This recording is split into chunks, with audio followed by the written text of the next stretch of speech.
پیشاب کے قطروں کا مسئلہ، مجھے 3-4 ہفتوں سے پیشاب کے قطرے آ رہے ہیں، تو اس حالت میں پاک رہوں گا یا نہیں، اور کیا میری نماز قبول ہوگی یا نہیں؟ عاطف قاضی ممبئی سے۔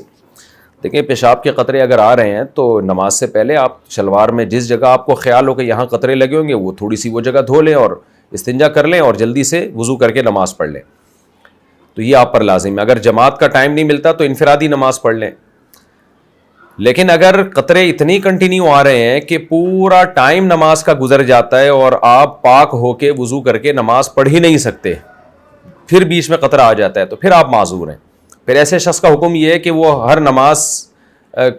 جب بھی کوئی نماز کا وقت داخل ہو تو ایک وضو کر لے،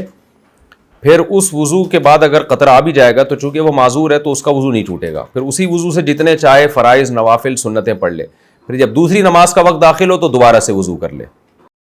پیشاب کے قطروں میں پاکی کا حکم۔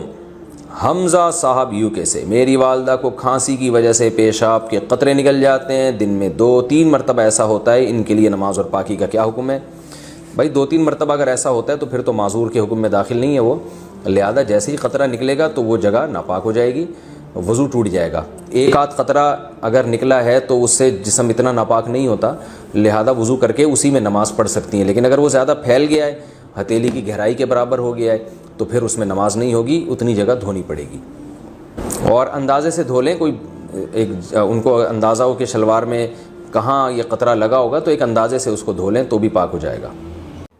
کھانے میں بال چلا گیا تو کیا کھانا حرام ہو جائے گا؟ اگر کھانے میں بال چلا جائے تو کیا وہ کھانا حرام ہو جاتا ہے؟ مہران صاحب انڈیا سے، نہیں جی کھانا حرام نہیں ہوتا، البتہ بال نکال کے پھینک دیں، بال نہ کھانا شروع کر دیں کہیں۔ ہومیوپیتھک والا کیا ایلوپیتھک علاج کر سکتا ہے؟ اگر کسی نے ہومیوپیتھک ڈگری کی ہوئی ہو اور وہ ایلوپیتھک بزنس کرتا ہو تو کیا یہ جائز ہوگا اور اس کی آمدن حلال ہوگی؟ طاہر صاحب بھوپال سے۔ ایلوپیتھک بزنس کرنے کا مطلب میڈیکل اسٹور ہے، پھر تو ظاہر ہے جائز ہے،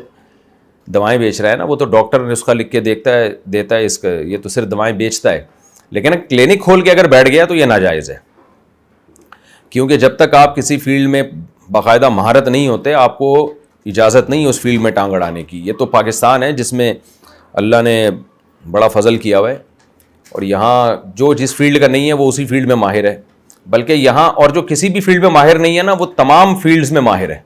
اسے جس بارے میں آپ تبصرہ کرنا چاہیں وہ کرے گا۔ تو اگر کوئی پراپر MBBS نہیں کیا، ہاؤس جاب نہیں کی، اس کو گورنمنٹ کی طرف سے بھی اجازت نہیں ہے کلینک کھولنے کی، اگر وہ کلینک کھول کے لوگوں کا علاج کرتا ہے تو لوگوں کے ساتھ بھی ظلم زیادتی کر رہا ہے اور شرعی طور پر بھی وہ ناجائز کر رہا ہے، گناہ کی بات ہے۔ اس کو چاہیے پراپر علم حاصل کرے، اس کے بعد